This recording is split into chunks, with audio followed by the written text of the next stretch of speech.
one of the big messages that the Democratic Party wishes to push these days is that you should transition your child. You should indoctrinate your kids with gender confusion, and then when they are predictably confused, you should transition them. One of the rationales they use for this is the lie that if you fail to affirm your child's new gender, well, then you are causing them to commit suicide. There's a really good piece over at realitieslaststand.com, which is a Substack site, I believe. And Lior Shapiro writes about this. He writes about the actual research with regard to all of the suicidality and discrimination claims by the Democrats. Again, their claim is that if you are a man who believes you are a woman and you are suicidal, it's because people won't accept you. The evidence to back this is effectively non-existent. According to Lior Shapiro, writing again at realitieslaststand.com, the affirm or suicide mantra has become the central strategy of contemporary transgender activism. At times, it would seem that activists have little else in their rhetorical arsenal. Federal courts have used it to impose new policies on schools under Title IX. When Florida passed the Parental Rights in Education Act, a law that limits classroom discussion of gender identity and sexual orientation to age-appropriate circumstances, Secretary of Transportation Pete Buttigieg agreed with his husband, Chasen, that it would, quote-unquote, kill kids. Florida's law was in response to, among other things, books like Genderqueer, a Memoir, which contains graphic depictions of oral sex appearing on school library shelves. The book's non-binary author, Maya Kababi, countered her book's presence in libraries was, quote, life-saving, which, again, is an amazing claim.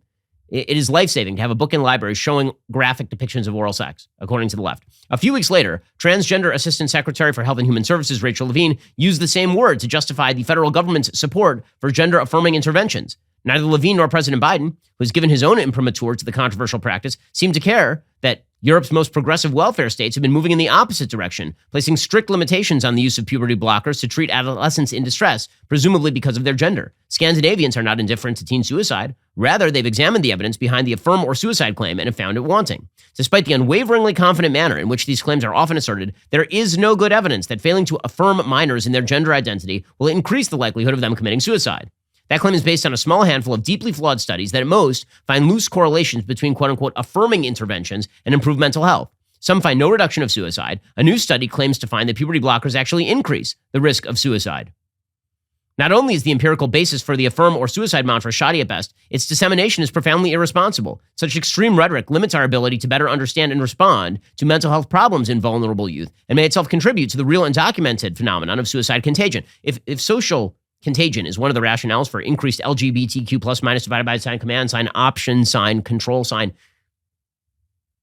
identity. If that is one of the rationales, the societal contagion we've been seeing, suicide is catching. I mean, this has been a long time social science finding, is that suicidality tends to also predict suicidality inside of groups. When you have a few people in a group who commit suicide, more people tend to commit suicide inside the larger group. Part of the problem is the vagueness of the term suicidality, says Leon Sapir. He says there's a difference between thinking about suicide, attempting it, and actually doing it. Even within the first two categories, shades of gray prevail. A suicidal attempt, for instance, can mean climbing to a roof of a building without actually stepping onto the ledge. It can also mean surviving a self-inflicted gunshot wound to the head. Women are far more likely to think about and attempt suicide. Men are much more likely to die by suicide. That's because men tend to use guns, by the way. Actual suicide is obviously more serious than suicidal attempts more than ideation. Human beings may go through periods of depression in which they contemplate suicide, even seriously. This doesn't mean they're at permanent risk for suicide.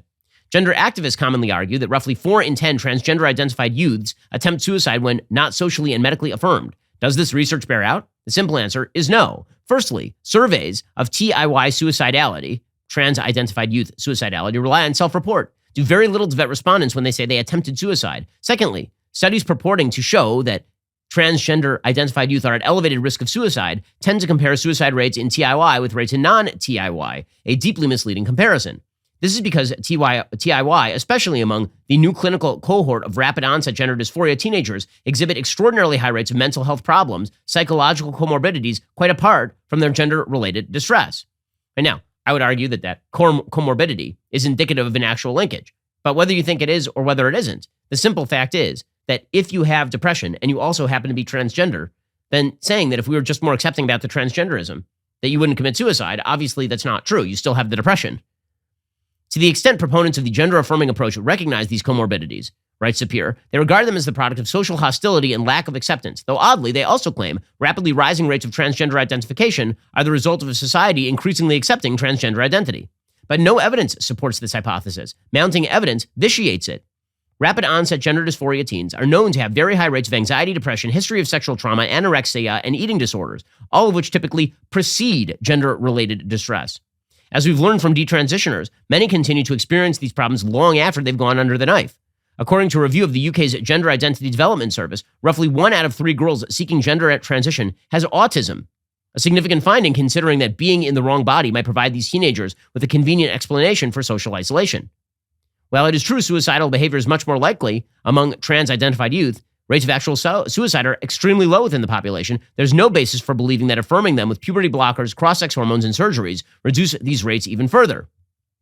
Importantly, when researchers compare trans-identified youth with non-trans-identified youth with similar mental health profiles, the disparities in suicidal behavior reduced considerably, suggesting that it's not lack of gender affirmation that's the problem. The gold standard for finding a causal relationship between quote-unquote affirming medicine and suicide would be the randomized controlled trial. To date, no randomized controlled trial has ever been conducted to study the effects of puberty blockers on mental health of gender-distressed youth. For this reason, the FDA has never approved the use of Lupron or other puberty suppressants for gender dysphoria. Claims about the reversibility of puberty blockers, which are essential to gender-affirming advocates' ethical case for allowing kids to use them, rely entirely on referencing the drug's original purpose, which is treating precocious puberty. As for their safety, the risks of puberty blockers are not fully known, but are thought to include cognitive impairment and bone malformation.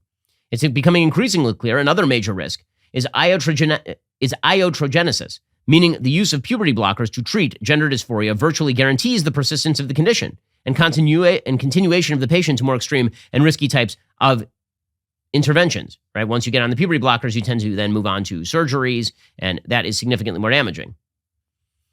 It's a very long piece, and it is worth the read, but the bottom line is, according to Leon Shapiro, who is a fellow at the Manhattan Institute, we shouldn't hold out hope the activists will actually be accurate about any of this, because the suicide threat has been their way of achieving their goals.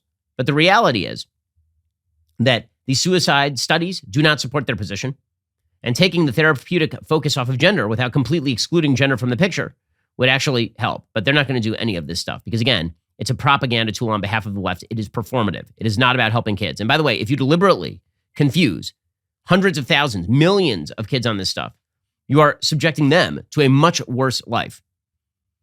I know we're supposed to pretend that all of this is quote unquote baked into the cake. It is not. When you facilitate social contagion, and that social contagion results in significantly more chaos, depression, suicidal ideation, that is a cost that we should take into account.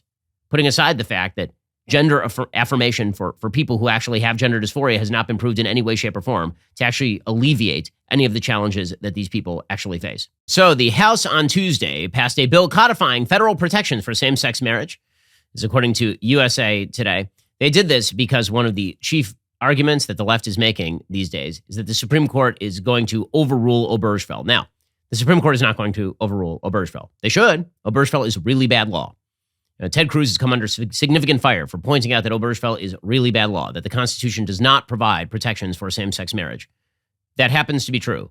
Ted Cruz also said that the Supreme Court is very likely to overrule Obergefell because Obergefell has created a so-called reliance interest, meaning that there are tens of thousands, if not hundreds of thousands of gay couples who've gotten married under color of Obergefell, and to break up those marriages, legally speaking, would create significant chaos in the legal system. He's right about both of those things. Both can be simultaneously true, is that there's a major reliance interest that has now been created with regard to Obergefell, and also that there's nothing whatsoever in the Constitution of the United States that guarantees that two dudes should get married.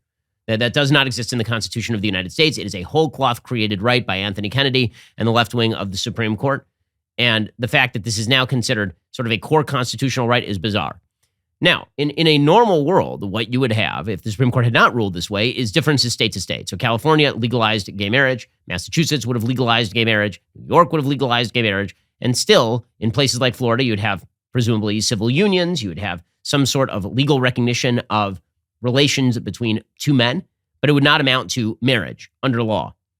Now, I thought that civil unions were supposed to provide all the legal benefits of marriage while maintaining that there is a societal distinction between two men getting married and a man and a woman getting married. And that was the goal of civil unions. But that wasn't enough. The idea was, according to the left, that this did not provide sufficient respect to gay couples, that these were completely morally equivalent. Now, you could be a fan of the idea that people should be able to make whatever legal arrangements they want, for example, for hospital visitations or for the receipt of assets under a will if somebody dies or something, right? All of that you could have done, by the way, well before civil unions. You could just do that by contract. But that's not really what this was about. What this was about was the idea that we need government to cram down a particular social standard on the United States, and everybody who doesn't agree that all forms of sexual behavior and sexual relationships are morally equivalent, all those people need to be essentially punished by government. Well, now the House has taken up the call and they've passed this bill. So, two things. One, they could have done this without Obergefell. Right? They could have repealed the Defense of Marriage Act, right? DOMA, which was originally sponsored under Bill Clinton and co-sponsored by Joe Biden. And the Defense of Marriage Act, the idea there was that the federal government defined marriage as between one man and one woman. So wherever it said marriage in federal law, it was a man and woman.